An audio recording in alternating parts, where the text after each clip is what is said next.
Back to Anju's നാടൻ രുചികൾ. ഇന്ന് ഞാൻ വന്നിട്ടുള്ളത് ക്രിസ്മസ് സ്പെഷ്യൽ റെസിപ്പി ആയിട്ടുള്ള അപ്പവും പാലപ്പവും ഒക്കെ റെഡിയാക്കാനാണ്. അപ്പോൾ നമ്മളിന്ന് തയ്യാറാക്കിയിരിക്കുന്നത് വെള്ളയപ്പത്തിൻ്റെ അതേ മാവ് കൊണ്ട് തന്നെ നല്ല ക്രിസ്പി ആയിട്ടുള്ള നല്ല ടേസ്റ്റി ആയിട്ടുള്ള പാലപ്പത്തിൻ്റെ റെസിപ്പി ആയിട്ടാണ്. അപ്പോൾ ഇത് അടിവശമൊക്കെ കരിഞ്ഞു പോകാതെ നല്ല സൈഡൊക്കെ നല്ല ക്രിസ്പി ആയിട്ടുള്ള വളരെ സോഫ്റ്റ് ആയിട്ടുള്ള ഈ അപ്പം ഈ വെള്ളയപ്പവും പാലപ്പവും എങ്ങനെയാണ് റെഡിയാക്കുക എന്ന് നോക്കാം. പിന്നെ ഈ വെള്ളയപ്പത്തിൻ്റെ നല്ല ഹോൾസൊക്കെ നന്നായിട്ട് വന്നിട്ടുണ്ട്. നന്നായിട്ട് പുളിച്ചു പൊങ്ങിയ നമ്മുടെ മാവ് കൊണ്ടാണ് തയ്യാറാക്കിയിരിക്കുന്നത്. അപ്പം നമുക്ക് നോക്കാം ഈ അപ്പത്തിന് തയ്യാറാക്കുന്ന മാവ് എങ്ങനെയാണ് റെഡിയാക്കുക എന്ന്. അപ്പോൾ നമുക്ക് ഡയറക്റ്റ് വീഡിയോയിലേക്ക് കിടക്കാം. വെള്ളയപ്പം തയ്യാറാക്കുന്നതിനാവശ്യമായി ഞാനിവിടെ 2 ഗ്ലാസ് പച്ചരി എടുത്തിട്ടുണ്ട്. നമ്മൾ സാധാരണ ചായ കുടിക്കുന്ന ഗ്ലാസ്സിൽ ഉള്ള അളവാണ് ഞാൻ എടുത്തിട്ടുള്ളത്. 2 ഗ്ലാസ് എടുത്തിട്ടുണ്ട്. ഇപ്പോൾ രണ്ടാമത്തെ ഗ്ലാസും കൂടി ചേർത്ത് കൊടുത്തിട്ടുണ്ട്. നമുക്ക് ഈ ഒരു കൂട്ടും കൊണ്ട് തന്നെ പാലപ്പവും തന്നെ തയ്യാറാക്കാം. അപ്പോൾ നമുക്ക് വെള്ളപ്പവും പാലപ്പവും ഈ സെയിം കൂട്ടിൽ നിന്ന് തന്നെ തയ്യാറാക്കിയെടുക്കാം. ഇനി നമുക്കിതൊരു 4-5 മണിക്കൂർ ഒന്ന് കുതിർത്താനിടാം. അതിലേക്ക് നമുക്ക് സാധാരണ പച്ചവെള്ളം തന്നെ ഒഴിച്ചൊന്ന് കുതിർത്തിയെടുക്കാം. പച്ചരി ഒരു 2-3 മണിക്കൂറിനുള്ളിൽ കുതിർന്നു വരും. പിന്നെ പുട്ടിനൊക്കെ ആകുമ്പോൾ നമുക്ക് പെട്ടെന്ന് തന്നെ വെള്ളത്തിൽ നിന്ന് മാറ്റിയെടുക്കാം. ഒരു 1.5 മണിക്കൂറൊക്കെ മതി. പക്ഷേ അപ്പത്തിനൊക്കെ വെള്ളത്തിൽ കുതിർത്തുമ്പോൾ 3-4 മണിക്കൂർ കുതിർത്തിയാലും കുഴപ്പമില്ല. അപ്പോൾ നമുക്ക് 3-4 മണിക്കൂർ കഴിഞ്ഞിട്ട് എടുത്ത് അരി അരച്ചെടുക്കാം. അപ്പോൾ ഒരു 3-4 മണിക്കൂർ കഴിഞ്ഞിട്ടുണ്ട്. അരി ഞാനിവിടെ നന്നായിട്ട് കഴുകി വെള്ളമൊക്കെ കളഞ്ഞെടുത്തിട്ടുണ്ട്. ഇനി നമുക്ക് ഇതിലേക്ക് ചേർക്കാനുള്ള ബാക്കി ഇൻഗ്രീഡിയൻസ് നോക്കാം. നമ്മൾ അരി എടുത്ത അതേ ഗ്ലാസ്സിൽ തന്നെ ഇവിടെ ഒരു 3/4 ഗ്ലാസോളം ചോറെടുത്തിട്ടുണ്ട്. 3/4 ഗ്ലാസ് മതി. കൂടിപ്പോയാൽ നമ്മുടെ അപ്പം നന്നായിട്ട് ഒട്ടിപ്പോവും. അതുകൊണ്ട് ചോറെടുക്കുമ്പോൾ പ്രത്യേകം ശ്രദ്ധിക്കുക. പിന്നെ ഇതിലേക്ക് ഞാനൊരു 1/2 ഗ്ലാസോളം തേങ്ങ ചെറിയതെടുത്തിട്ടുണ്ട്. തേങ്ങയും അധികം കൂടിപ്പോയാൽ നമ്മളിത് അരയ്ക്കുന്ന സമയത്ത് അതിൻ്റെ കൂടെ മിക്സായി കഴിയുമ്പോൾ വല്ലാതെ അങ്ങ് വെള്ളം പോലെ ആയിപ്പോവും. പിന്നെ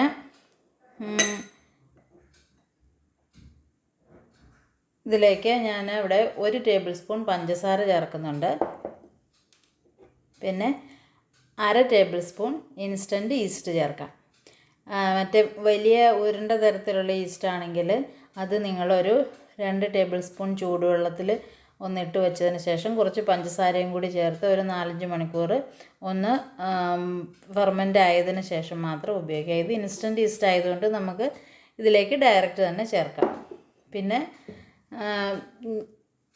അപ്പത്തിലിടാൻ ആവശ്യമായിട്ടുള്ള ഉപ്പും പിന്നെ ആവശ്യത്തിന് വെള്ളം ഞാൻ ഈ സെയിം ഗ്ലാസ്സിൽ തന്നെ അളന്നെടുക്കാം.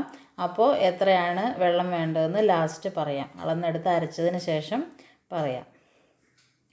ഇപ്പോൾ നമുക്ക് ഈ അരിയുടെ കൂടെ തന്നെ ഈ ചോറും കൂടി ഇട്ട് കൊടുക്കാം. അത് കഴിഞ്ഞ ശേഷം ഒന്നിച്ച് അരച്ചെടുക്കാം. ഒന്നിച്ച് അരച്ചെടുത്താലാണ് അരി പെട്ടെന്ന് അരയുള്ളൂ. തേങ്ങയും കൂടി ഈ സമയത്ത് ചേർക്കണ്ട, ചോറ് മാത്രം ചേർത്തിട്ട് അരയ്ക്കാം. നമ്മൾ എടുത്ത് വെച്ചിരിക്കുന്ന പഞ്ചസാര ചേർക്കാം. തേങ്ങ മാത്രം ലാസ്റ്റ് നമ്മൾ അരച്ചെടുക്കുന്ന ജാറിൽ തന്നെ ഒന്നിട്ട് ക്രഷ് ചെയ്ത് ചെറുതായിട്ട് എടുത്താൽ മതി. വല്ലാണ്ടങ്ങ് അരച്ചെടുക്കണ്ട. ബാക്കിയെല്ലാം നന്നായിട്ട് നല്ല നൈസായിട്ട് അരച്ചെടുക്കാം.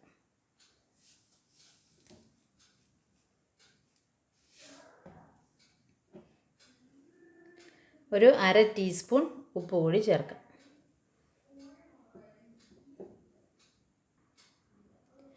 ഇപ്പോൾ ചോറും ഈസ്റ്റും പഞ്ചസാരയും ഉപ്പും കൂടി അരിയുടെ കൂടെ ചേർത്തിട്ടുണ്ട്. ഇനി ഇത് നല്ല ഫൈൻ പേസ്റ്റായിട്ട് നന്നായിട്ട് അപ്പത്തിൻ്റെ മാവിൽ അരച്ചെടുക്കാം. ഇപ്പോൾ അരി ഞാൻ മുഴുവനും ഇവിടെ അരച്ചെടുത്തിട്ടുണ്ട്. ഇനി നമുക്ക് അതേ ജാറിലേക്ക് തന്നെ തേങ്ങയും ഒന്നുകൂടി ക്രഷ് ചെയ്ത് ചേർക്കാം. തേങ്ങ അരയ്ക്കുമ്പോൾ വല്ലാതെ അങ്ങ് അരയ്ക്കേണ്ട, അതുകൊണ്ടാണ് അരിയുടെ കൂടെ ഇട്ട് അരയ്ക്കാത്തത്.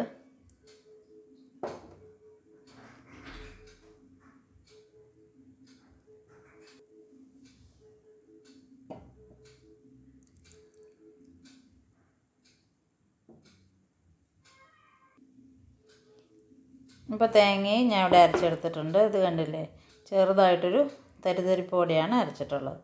അപ്പോൾ നമ്മൾ എടുത്ത ഗ്ലാസ്സിൽ 1.5 ഗ്ലാസ് വെള്ളം എടുത്തിട്ടുണ്ട്.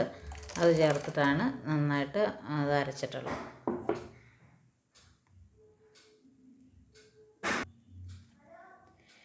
ഇപ്പോൾ അരിയും തേങ്ങയും എല്ലാം നന്നായിട്ട് അരച്ചെടുത്തിട്ടുണ്ട്. നമ്മൾ അരിയും തേങ്ങയും ചോറും ഒക്കെ അളന്ന അതേ ഗ്ലാസ്സിൽ തന്നെ 1.5 ഗ്ലാസ് വെള്ളമാണ് ഞാൻ ഇത്രയും അരയ്ക്കുന്നതിന് ഉപയോഗിച്ചിട്ടുള്ളത്. ഇനി നമുക്ക് ഇതൊന്ന് നന്നായിട്ട് മിക്സ് ചെയ്തെടുക്കാം. നന്നായിട്ടൊന്ന് ഇളക്കി യോജിപ്പിച്ചതിന് ശേഷം ഫെർമെൻറ്റേഷനായിട്ട് വയ്ക്കാം. ഇതിപ്പോൾ രാത്രിയിൽ നമ്മൾ അരച്ച് വെച്ചാൽ രാവിലെയാണ് സാധാരണ ബ്രേക്ക്ഫാസ്റ്റ് രാവിലെ നമ്മൾക്ക് തയ്യാറാക്കണമല്ലോ. അപ്പോൾ രാത്രിയിൽ അരച്ച് വെച്ചതിന് ശേഷം രാവിലെ എടുക്കാം. പിന്നെ ഇതിപ്പോൾ ഫെർമെൻറ്റ് ചെയ്ത് പുളിച്ച് പൊങ്ങിപ്പോകാൻ സാധ്യതയുണ്ട് ഈ പാത്രത്തിൽ വെച്ചാൽ. അപ്പോൾ ഒന്നുകിൽ ഇത് 2 പാത്രത്തിലാക്കി വയ്ക്കാം, അല്ലെങ്കിൽ നമുക്ക് ഒരു വലിയ പാത്രത്തിലേക്ക് മാറ്റി വയ്ക്കാം. പിന്നെ കാലാവസ്ഥയുടെ വ്യത്യാസം അനുസരിച്ച് പുളിക്കുന്നതിൻ്റെ അളവിലും വ്യത്യാസം വരും. പെട്ടെന്ന് തന്നെ ചൂടുള്ള കാലാവസ്ഥയാണെങ്കിൽ പെട്ടെന്ന് തന്നെ പുളിച്ചു വരും. ഇപ്പോൾ ഇവിടെ കുറച്ച് കോൾഡ് ക്ലൈമറ്റ് ആയി തുടങ്ങിയിട്ടുണ്ട്, അതുകൊണ്ട് പുളിക്കാൻ കുറേ സമയമെടുക്കും. അപ്പോൾ അതനുസരിച്ച് ഒന്നുകിൽ ചൂടുവെള്ളം, ഒരു ലൈറ്റ് ചൂടുവെള്ളം ചേർത്ത് അരയ്ക്കാം, ഇല്ലെങ്കിൽ നമുക്ക് കുറച്ച് നേരത്തെ തന്നെ അരച്ച് വയ്ക്കാം. കൂടുതൽ സമയം എടുക്കുമല്ലോ, അതുകൊണ്ട് നേരത്തെ തന്നെ അരച്ച് വയ്ക്കാം. ഇനി ഇത് കൈ വെച്ച് കുഴയ്ക്കുന്നതാണ് കുറച്ചുകൂടി നല്ലത്. അപ്പോൾ നമ്മുടെ കയ്യിലുള്ള ഗുഡ് ബാക്ടീരിയ ഒക്കെ നന്നായിട്ട് വർക്ക് ചെയ്തിട്ട് നന്നായിട്ട് തന്നെ വേഗം പുളിച്ചു വരും. കൈ കൊണ്ട് കുഴയ്ക്കുന്നതാണ് നല്ലത്. നമ്മുടെ പണ്ട് കാലത്തെ അമ്മമാരൊക്കെ അങ്ങനെയാണ് ചെയ്യുന്നത് ഞാൻ കണ്ടിട്ടുള്ളത്. അപ്പോൾ നമുക്ക് കൈ കൊണ്ട് തന്നെ ഒന്നുകൂടി കുഴച്ചെടുക്കാം.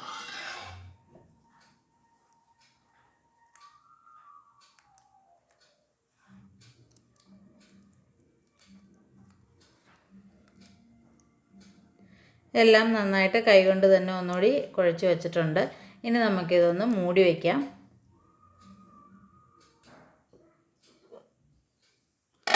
മൂടി വെച്ചിട്ടുണ്ട്. അപ്പോൾ നമുക്ക് നാളെ രാവിലെ അപ്പം ചുടാൻ തുടങ്ങാം. നമുക്കിനി അപ്പത്തിൻ്റെ മാവ് ഒന്ന് തുറന്ന് നോക്കാം. ഇതിപ്പോൾ രാവിലെ ആയിട്ടുണ്ട്. നന്നായിട്ട് പുളിച്ച് പൊങ്ങിയിട്ടുണ്ട്. പാത്രത്തിൻ്റെ പുറത്തേക്കൊന്നും പുളിച്ച് പൊങ്ങി പോയിട്ടില്ല. നന്നായിട്ട് പതഞ്ഞ് നന്നായിട്ട് പൊളിച്ച് വന്നിട്ടുണ്ട്. അപ്പോൾ നമുക്കിനി അപ്പം ചുടാൻ തുടങ്ങാം. ഇപ്പോൾ പാൻ നന്നായിട്ട് ചൂടായിട്ടുണ്ട്. ഇനി നമുക്ക് അപ്പങ്ങൾ ചുട്ടെടുക്കാം. ജസ്റ്റ് ഒന്ന് ഇളക്കിയതിന് ശേഷം ഒരു തവി മാവ് ഒഴിക്കാം.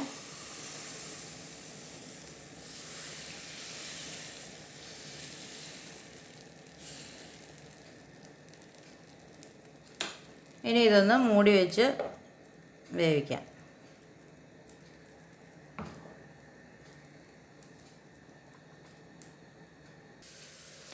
ഇപ്പോൾ ഒരു 30 സെക്കൻഡ് ആയിട്ടുണ്ട്. അപ്പം നന്നായിട്ട് വെന്തിട്ടുണ്ട്.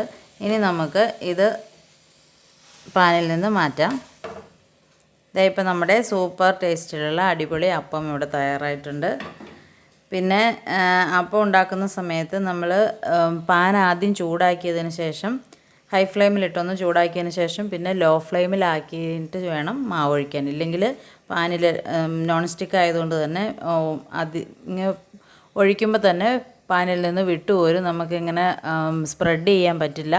അതുകൊണ്ട് ലോ ഫ്ലെയിമിൽ ആക്കിയതിന് ശേഷം അപ്പം ചുട്ടെടുക്കാം. ഇതുപോലെ എല്ലാ അപ്പവും നമുക്ക് ചുട്ടെടുക്കാം. കണ്ടില്ലേ, അടിവശം ഒന്നും കരിഞ്ഞു പോയിട്ടില്ല. നല്ല ബ്രൗൺ നിറമൊക്കെ ആയിട്ടുണ്ട്. നല്ല ക്രിസ്പിയാണ്, വളരെ സോഫ്റ്റുമാണ്.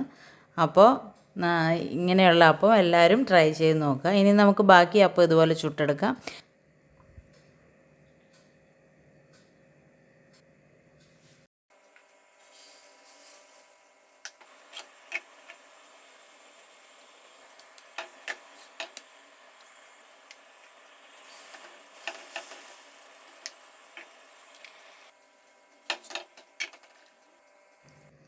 ഇപ്പോൾ ഞാനൊരു 2-3 അപ്പം ചുട്ടെടുത്തിട്ടുള്ളൂ. ഇനി നമുക്ക് ഇതേ മാവ് കൊണ്ട് തന്നെ പാലപ്പവും ചുട്ടെടുക്കാം. അപ്പച്ചട്ടി ഞാനിവിടെ അടുപ്പത്ത് വെച്ച് ചൂടാക്കിയിട്ടുണ്ട്. നമ്മൾ പാൻ ചൂടാക്കുന്ന പോലെ തന്നെ നന്നായിട്ട് ചൂടാക്കിയതിന് ശേഷം ഒന്ന് ലോ ഫ്ലെയിമിലിട്ടിട്ട് വേണം അപ്പത്തിൻ്റെ മാവ് ഒഴിക്കാൻ. ആദ്യത്തെ പോലെ തന്നെ നമുക്ക് ഒരു തവി മാവ് അപ്പച്ചട്ടിയിലേക്ക് ഒഴിക്കാം. ഞാൻ കുറച്ച് നെയ്യും ഇതിൽ അപ്ലൈ ചെയ്തിട്ടുണ്ട്. ഇനി നമുക്ക് ചട്ടി ഇതുപോലെ ഒന്ന് ചുറ്റിച്ചു കൊടുക്കാം.